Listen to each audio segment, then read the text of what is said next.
नमस्कार दोस्तों, वैदिक वास्तु परिवार में आप सभी का स्वागत है। दोस्तों, आज हम बात करेंगे फ्लावर रेमेडीज की बहुत ही महत्वपूर्ण औषधि रेस्क्यू रेमेडी के बारे में। इसके नाम से ही आप जान सकते हैं कि इसका प्रयोग हम इमरजेंसी में कर सकते हैं।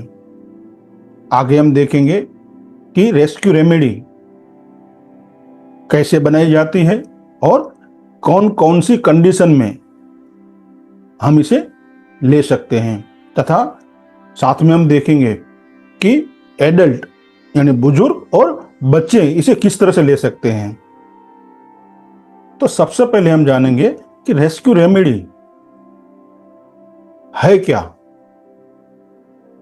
रेस्क्यू रेमेडी जो है वो 5 फूलों के अर्क से बना हुआ एक कॉम्बिनेशन है, जिसकी शोध जो है फ्लावर रेमेडीज की जो शोध है वो लगभग 100 साल पहले एक इंग्लिश डॉक्टर ने की थी, जिसका नाम था डॉक्टर एडवर्ड बेच। उन्हीं के नाम से ये फ्लावर रेमेडी प्रसिद्ध है, जिसमें उन्होंने 38 अलग अलग पुष्पों की शोध की, जिसमें औषधीय गुण थे जो हमारी मानसिकता पे असर करते हैं। इसलिए काफी जल्दी उसका रिजल्ट मिलता है और इसी वजह से पूरे विश्व में बहुत ही जल्दी ये पॉपुलर हो गई। तो इन 38 औषधियों में से उन्होंने 5 औषधि को अलग से निकाल के एक कॉम्बिनेशन बनाया, जिसे उन्होंने रेस्क्यू रेमेडी नाम दिया।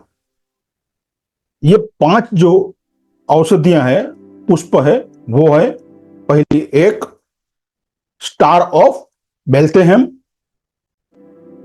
आघात के समय में इसे लिया जाता है। अचानक मृत्यु का समाचार सुनना या कोई एक्सीडेंट की खबर आपको किसको मिलती है और आघात लगता है, ऐसे समय में इसे दिया जाता है।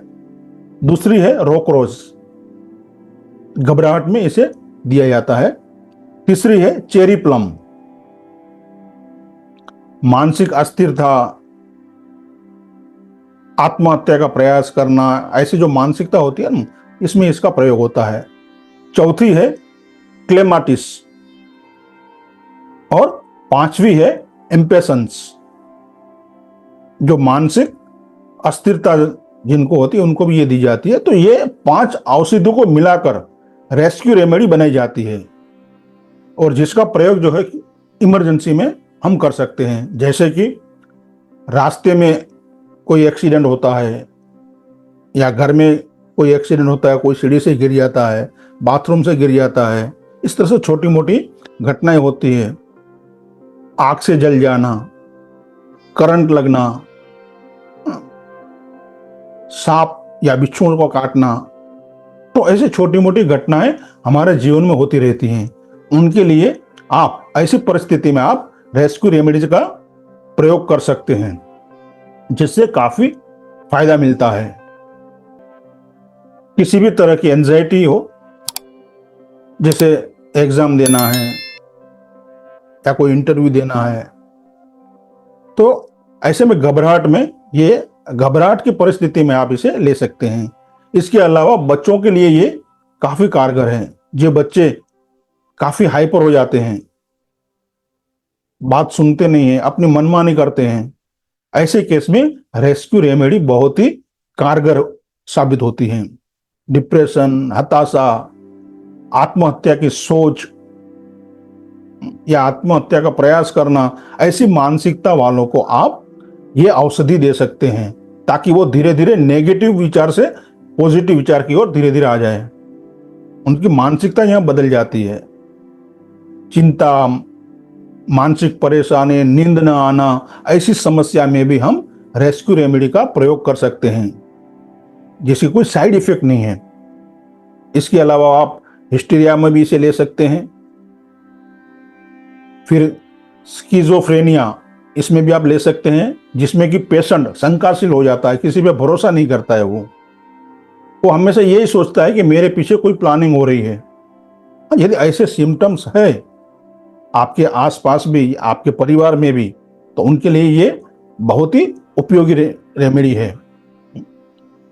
तो दोस्तों, जो मैंने अभी आपसे बात की परिस्थितियों की, हमारे आसपास हमारे परिवार में किसी के साथ भी ये हो सकता है।